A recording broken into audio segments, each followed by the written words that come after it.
Hello everyone, welcome to way to officer. I hope you all are doing well. So कल था मेरा SBI PO का exam 1 बजे वाली शिफ्ट में, जो कि थर्ड शिफ्ट थी।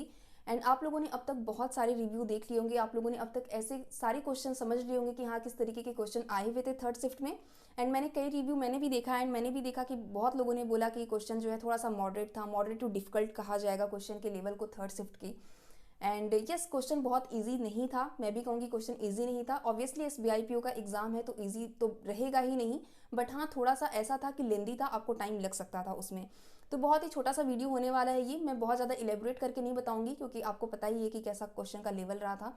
बट मैं अपना एक्सपीरियंस बताने वाली हूँ, मुझे कैसा लगा एंड मेरे अटेम्प्ट्स कितने हुए। ओके, तो सबसे पहले इंग्लिश सेक्शन ओपन होकर आया था। इंग्लिश में मैंने टोटल 25 अटेम्प्ट किए हैं। मैं मॉडरेट कहूँगी, ईजी तो बिल्कुल नहीं कहूँगी कि ईजी सेक्शन था। इंग्लिश ऐसा था कि आपको टाइम लग रहा था क्वेश्चन को करने में, आपको क्वेश्चन को पढ़ना पड़ रहा था। एरर इस तरीके की नहीं थी कि हाँ एक सेंटेंस दे दिया उसमें आपको एरर फाइंड करना है। आपको 3-3 सेंटेंस दिए हुए थे, 4-4 सेंटेंस दिए हुए थे, उसमें आपको एक एक सेंटेंस को पढ़कर देखना था कि कौन सा सेंटेंस सही है कौन सा गलत है, किसमें एरर है किसमें एरर नहीं है। इसी तरीके से क्लोज टेस्ट आपको दिया हुआ था। क्लोज टेस्ट में भी ऑब्वियसली पढ़ना पड़ता है सारी चीज़ें, पूरा पैराग्राफ आपको रीड करना होता है, उसमें भी टाइम लगा। उसके बाद एक आरसी थी। आरसी मुझे इजी टू मॉडरेट लगी। इजी इसलिए मैं कहूँगी आरसी को क्योंकि आरसी के क्वेश्चन ऐसा नहीं था कि इनडायरेक्ट पूछा गया था, इनडायरेक्ट क्वेश्चन नहीं थे। क्वेश्चन अगर आपने एक बार पैराग्राफ पढ़ लिया है, क्वेश्चन को देख लिया है, तो आपको ईजिली उसके आंसर मिल जाएंगे, आपको 2 बार या 3 बार पढ़ने की जरूरत नहीं पड़ेगी। तो इस तरीके की आरसी आई हुई थी। तो मुझे इंग्लिश का सेक्शन मॉडरेट लगा कि हाँ इंग्लिश का पेपर अच्छा सेट किया गया है, लेवल अच्छा था, आपको टाइम लग सकता था एंड आप चाह कर भी पूरा अटेम्प्ट नहीं कर सकते थे इंग्लिश। तो मैं इंग्लिश में अपनी एक्यूरेसी 95 बोलूंगी कि यस 95 के अराउंड मेरी एक्यूरेसी होगी इंग्लिश में। एंड मैंने टोटल 25 अटेम्प्ट किया है इंग्लिश में। क्वांट में मैंने 21 अटेम्प्ट किया। अब ऐसा नहीं है कि क्वांट बहुत इजी आया हुआ था, क्वांट का पेपर अच्छा खासा सेट किया हुआ था, बहुत ही अच्छे लेवल की डीआई दी हुई थी आपको और क्वेश्चन भी काफ़ी अच्छे सेट हुए थे। बट मुझे लगता है कि मुझे क्वेश्चन को चूज़ करने में मैंने काफ़ी अच्छे क्वेश्चन को चूज़ कर लिया था, जिसकी वजह से मेरे इतने अटेम्प्ट हो गए। जिन्होंने गलत क्वेश्चन को चूज़ कर लिया, देखिए इसमें ये भी डिपेंड करता है कि आप किस क्वेश्चन को पहले करना चाह रहे हो।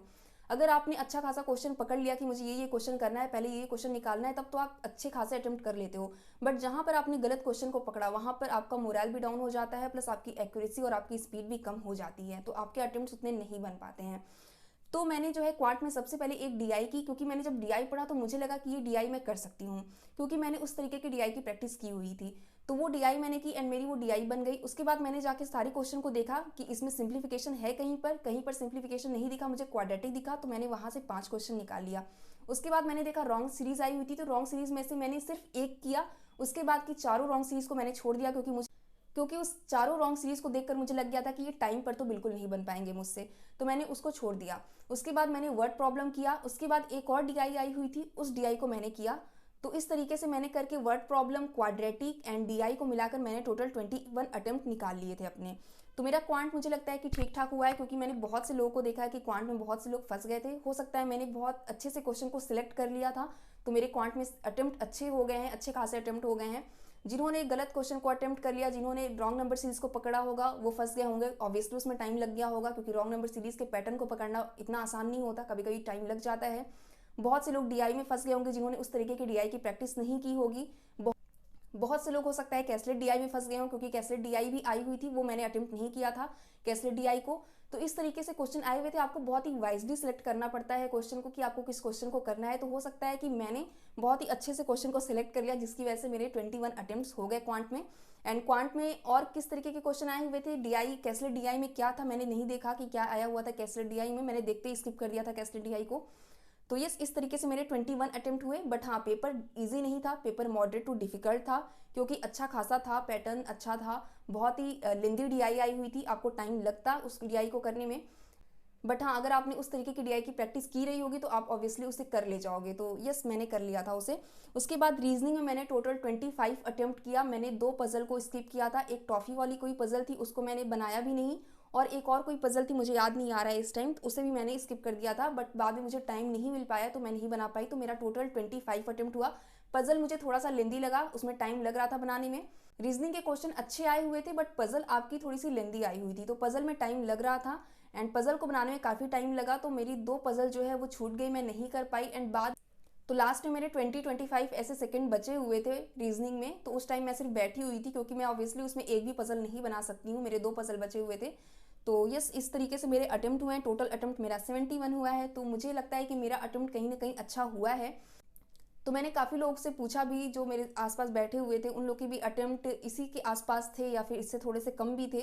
तो मुझे लगता है कि मेरा एग्ज़ाम जो है अच्छा हुआ है प्री का, एंड मैं अब मेंस पर फोकस करने वाली हूँ। आप लोगों का अटेम्प्ट कितना हुआ आप लोग ज़रूर बताना मुझे कमेंट बॉक्स में। और जो लोग सोच रहे हैं कि उन्होंने 60 अटेम्प्ट किया है, 61 अटेम्प्ट किया है, 65 अटेम्प्ट किया है या फिर इवन 58 तक अटेम्प्ट किया है, वो लोग का सिलेक्शन नहीं होने वाला, तो ऐसा कुछ नहीं है। ये क्लर्क का एग्ज़ाम नहीं है, पीओ का एग्ज़ाम है। तो आपकी कट ऑफ इतनी हाई भी नहीं जाएगी, क्योंकि क्वेश्चन के लेवल के हिसाब से ही कट ऑफ बनती है। और लास्ट ईयर के पैटर्न में और इस ईयर के पैटर्न में बहुत से लोगों से मैंने सुना है, बहुत से लोग कह रहे थे कि लास्ट ईयर से और इस ईयर में कोई डिफरेंस नहीं है, बल्कि पेपर का लेवल थोड़ा सा अप ही हुआ है लास्ट ईयर के कंपैरिजन में। तो आप लोग इतना ये सोचिए मत कि हाँ कट ऑफ कितनी जाएगी कितनी नहीं जाएगी, क्योंकि लास्ट ईयर कट ऑफ बहुत ज़्यादा नहीं गई थी, बहुत कम कट ऑफ गई थी। तो इस बार भी ऐसा ही लग रहा है कि आपकी कट ऑफ बहुत ज़्यादा नहीं जाएगी, 60 के अराउंड हो सकती है या फिर उसके नीचे भी जा सकती है मे बी।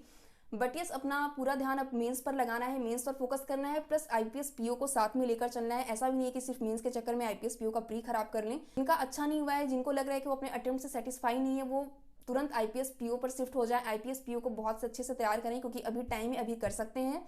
और अभी जितने मॉक दे लेंगे, जितनी एनालिसिस कर लेंगे, उतना अच्छा होगा। सो जिनका अटेम्प्ट अच्छा हुआ है, 60 के आसपास हुआ है और 100% एक्यूरेसी उन्हें लग रही है, तो आप लोग बिल्कुल मेंस पर जुटिए, प्लस आईपीएस पीओ प्री को साथ में लेकर चलिए। और जितने भी लोग मेंस की प्रिपरेशन स्टार्ट कर रहे हैं, क्योंकि मैं कल से स्टार्ट करने वाली हूँ, तो मैं भी अपना स्कोर शेयर करूंगी जब भी मैं मेंस का मॉक दूंगी। तो आप लोग के साथ आप लोग भी बताना कि आपके कितने स्कोर आ रहे हैं, प्लस आईपीएस पीओ प्री को भी साथ में लेकर हम लोग चलेंगे। एंड अगर आप लोग करंट अफेयर की प्रिपरेशन करना चाहते हो, तो करंट अफेयर के लिए मैं बता देती हूँ एक बार कि मैं अफेयर क्लाउड का यूज़ करने वाली हूँ। एंड मैं जुलाई से अभी तक के जितने करंट अफेयर रहेंगे, मैं उसे प्रिपेयर करने वाली हूँ जुलाई से, उसके पहले मैं नहीं प्रिपेयर करने वाली।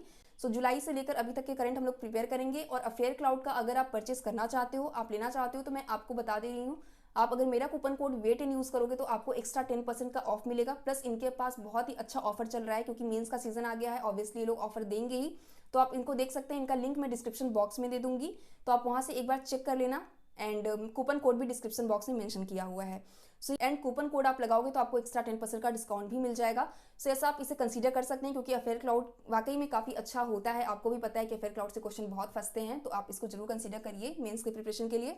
एंड और जो भी लोग अपने अटेम्प्ट से सेटिस्फाई नहीं है, बिल्कुल आप आईपीएस पीओ पर शिफ्ट हो जाइए। आपको डिमोटिवेट होने का तो टाइम ही नहीं है आपके पास, क्योंकि आपके पास एक चांस बिल्कुल आपके सामने पड़ा हुआ है, वो भी पीओ का, पीओ लेवल का। ऐसा भी नहीं है कि आपके हाथ से पीओ चला गया है। तो आप जितने हो सकते हैं उतने मॉक दीजिए, उतनी एनालिसिस करिए, अपने वीक एरिया को स्ट्रांग बनाइए, क्योंकि इनफ टाइम है। ऐसा नहीं है कि आपके पास टाइम नहीं, इनफ टाइम है, आप आराम से कर सकते हैं। सिर्फ प्रिपरेशन जारी रखिए एंड पॉजिटिव रहिए। मिलते हैं नेक्स्ट वीडियो में एक अच्छे इन्फॉर्मेशन के साथ। तब तक अपना ख्याल रखिए, खुश रहिए, बेस्ट ऑफ लक।